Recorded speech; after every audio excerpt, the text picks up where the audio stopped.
Alright, hello everybody, welcome back to the Crateble channel and the weekly news. Hope everybody had a good weekend or a good week. Also, good morning and good evening if you're watching this later at night. But let's go ahead and get this started. Before I go in, I just want to let everybody know, hey, if you're not on Crateble, go sign up. If you're still here and you're about to swipe or move on, please wait. Go sign up, log some items for your collectibles and win some cash. As you can see right here, if you win the most items logged in a month for our monthly product leaderboard, you will get $30, or 20 or 20 for first, 10 for second, and third you will get my gosh, I butchered that. 30 for first, 20 for second, and 10 for third. Yeah, gosh, sorry, I was looking at the numbers real quick, and but yeah, go log those collectibles. And yeah, also I just want to see users collections too. I want to see the most obscure things we can get on the website, the more wacky things and just interesting things outside of Pokemon figures, artwork. I want to see what everybody else is collecting. Okay, so yeah, go log those on the website and explore it a little bit. But yeah, starting off, we have Pokemon as per usual. They finally went ahead and revealed all of the cards, or the illustration rares and secret illustration rares for the upcoming set, Mega Brave, Mega Symphonia.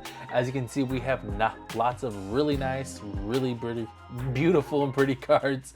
I really love this Executor because look at that, that's pretty cool. Always loved him. He's just a silly little guy.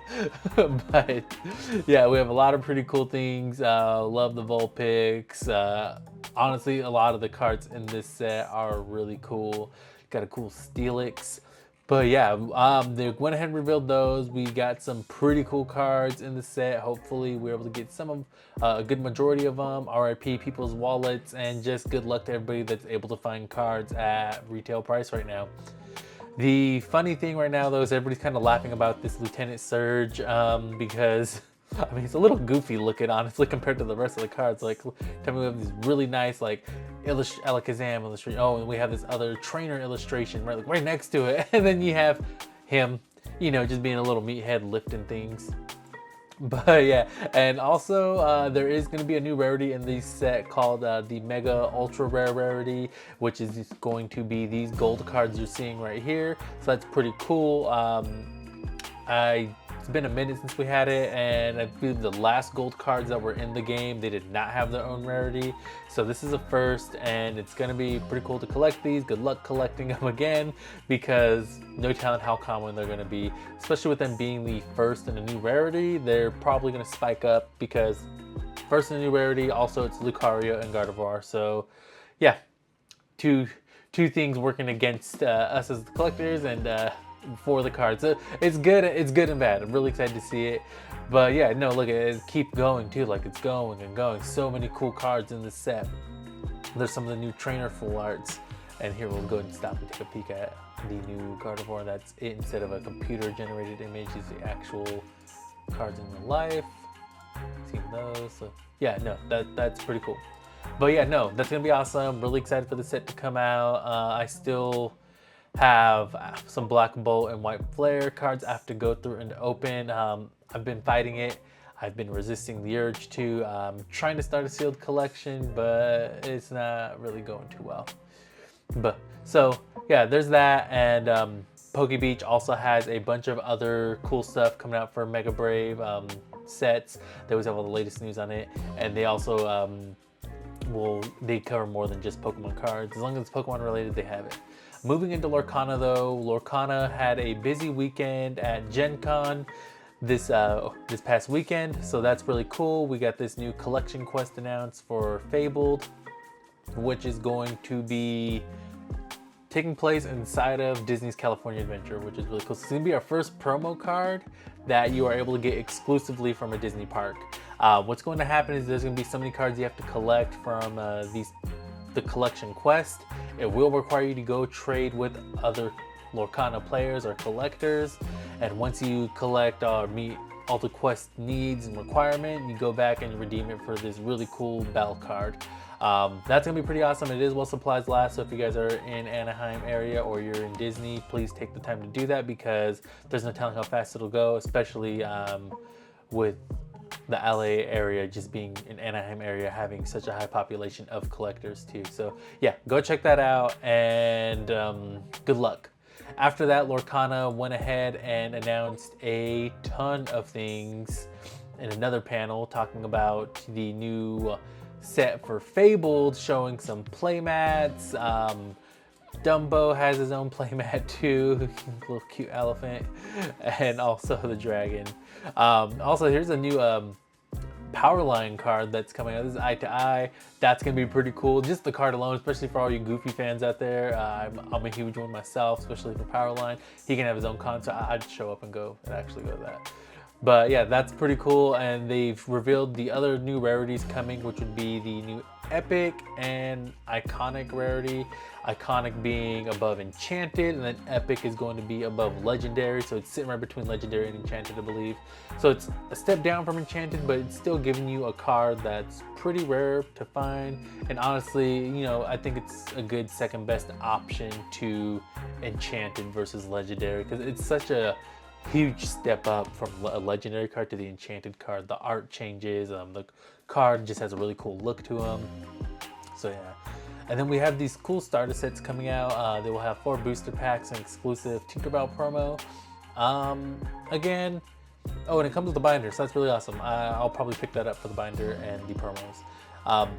I think getting the promos now for a lot of this Lorcana stuff is really good.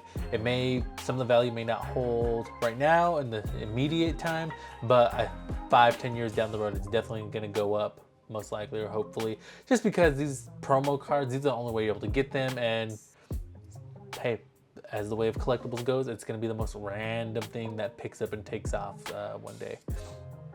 And as you can see here, we have the Elsa promo set right here, which is really cool. I'll pick that up too, just because I love the color purple on this card. So that's going to be really cool to have. And then scrolling on some more, we got some pack art for the new Whisper in the Well expansion set. There's Daisy Duck, I forget her name, but she's from Gargoyles, if you guys aren't familiar with that show. Really cool show, used to love watching it, and I'm really glad that they're showing it some love and including it. I was not expecting that. I would have expected a Gargoyles to be included maybe later on down the road, but I'm really glad that they're included more like now, honestly. Gargoyles, really cool show. I'm glad that they're gonna have that, and we see some Gargoyle decks around the time, or around the competitions. So that's really cool. Here's some of the pre-built decks too. Pre-built decks are pretty cool. Also, if you haven't played, picking up a pre-built is usually pretty good because they have a lot of the main cards you need, and you can just go buy the other cards you want to tweak it to how you like. I started with a pre-built deck and changed it over time, and it was pretty cool. We also have the reveal for Winter Spell, which is, as you can see, is going to have Stitch. That'll be coming in the first quarter of 2026, and then after that is going to be the set that is showing Pixar characters, which they have. There was a picture, but as you see, Q2 2026 will have Toy Story coming to the game, and that's going to be pretty cool too, especially if you're a huge Pixar fan. They did tell us earlier this year that there will be Pixar coming to the game, so this is the first introduction. Not sure if they'll also give us like an entire Pixar set. That'd be cool. Or if it's just gonna be, hey, we're putting Toy Story in this set with all these other regular Disney characters. Time will tell. We probably won't hear anything until after Whispers in the Well releases, or the Winter Spell. But then also, not surprising development, Ravensburger is making Lorcana puzzles. 1,000 piece puzzles. They will come with that Mickey Mouse promo card you see right there. They're going to have one for each color of the deck. So we have Amber, Emerald, Ruby, and then Amethyst? Sorry. I usually just call them the color, not by the actual official name, and then they have like steel and everything else. But yeah, no, this is gonna be pretty cool. The Hades one is going to be exclusive to Disney Store Online, and I believe also the Ruby one will too, with the dragon. So if you don't see those out in public when they drop, it says September 1st of this year, and you can't find those two, that's why. So good luck and have fun with your puzzles. And then moving on to video games, we have Battlefield 6 multiplayer trailer. Really good looking, really awesome. I'm really glad they changed it from 2042 and brought it back to more in line of what Battlefield is. But yeah, they had the big multiplayer event over the past week, and it was pretty cool to watch. If you weren't able to catch any of that stream, they had a lot of streamers, a lot of popular streamers. You've probably seen it come across your feed on all of your other social media or even here on YouTube Shorts. It's looking pretty good. Everybody's, kind of trying to hold the hype down because they don't want EA knowing that we like it too much, and then they start coming for our wallets even more. But yeah, no, I'm definitely going to be picking this game up. It looks like it's a nice change of pace from 2042 and other shooter games back to what Battlefield has as its original feel, which is really good. It's slowed down. There's no crazy movement like in Call of Duty where you're able to wall bounce, pop off the wall, do a backflip, no scope you. So that's pretty cool. And yeah, no, I'm really looking forward to it and liking some of the new features they added to the game, being able to revive your teammates by pulling them behind cover. The class-based system is back, and they aren't doing the big giant maps. They're still gonna have big team battles in a sense. I think it's gonna be 32 versus 32, none of the 64 versus 64, because those maps require to be bigger, and in their last iteration of it, especially 2042, they said the problem was there was just too much open space and dead time in the game. But honestly, just make everything kind of have to squeeze together a little more versus making it super spread out. But I'm not a game dev, so I'm not sure how all that's working out, but either way, that's the resolution. I think that could be part of the solution right there, is instead of making these maps so ginormous, which is really cool, may have to condense them down just a little bit to funnel everybody to go into these spaces and create these conflicts. But either way, I'm looking forward to the game. Not going to pre-order it for obvious reasons. I don't want to get my hopes up until after reviews drop, but I will be playing it. And they're over here on Game Rant, they did talk about how skill-based matchmaking will be included in the game. They were able to talk to some of the devs and spokesperson from DICE or from EA. So skill-based matchmaking isn't going to be the end-all be-all for a deciding factor. It will influence some of the team play on like how good your teammates are. In Battlefield, honestly, it really doesn't matter as long as you play the objective. Just play the objective and you will win. If you get 1 or 2 elims before you get knocked out, that is cool. You're still helping. Just play the objective, please. That's all it takes to win these games usually. That and playing your role and taking out heavy artillery, tanks, air support, all that stuff. But yeah, so not hard. But aside from that, skill-based matchmaking will be kind of disabled in a sense too when it comes to filling lobbies. It will prioritize having a real person in the game versus having a very skilled person in the game, or having a balanced lobby where you have either a bunch of noobs with a bunch of veterans. So that is nice to know that it will prioritize filling the lobby over skill. Sometimes that can be good, sometimes that can be bad, but hey, you can't win them all. And then Grounded 2 released in early access over on, I believe, Steam, Game Pass, and I'm not sure what else, but it is out. And if you have Game Pass, you can download it for free, which is pretty cool. And I played it for a solid like 6 or 7 hours the other day. But yeah, no, if you love Grounded 1, you'll love Grounded 2. The map, as you can see, is set in a park.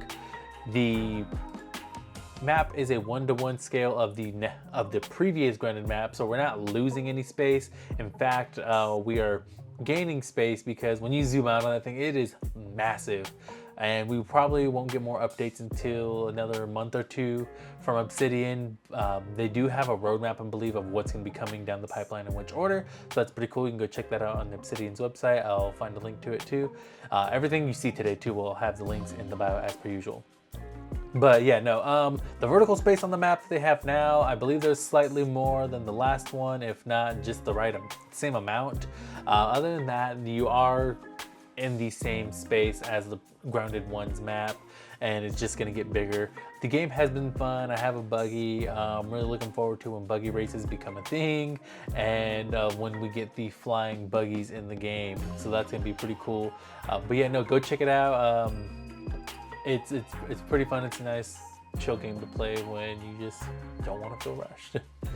And then we have Marvel Rivals to close out the video game section.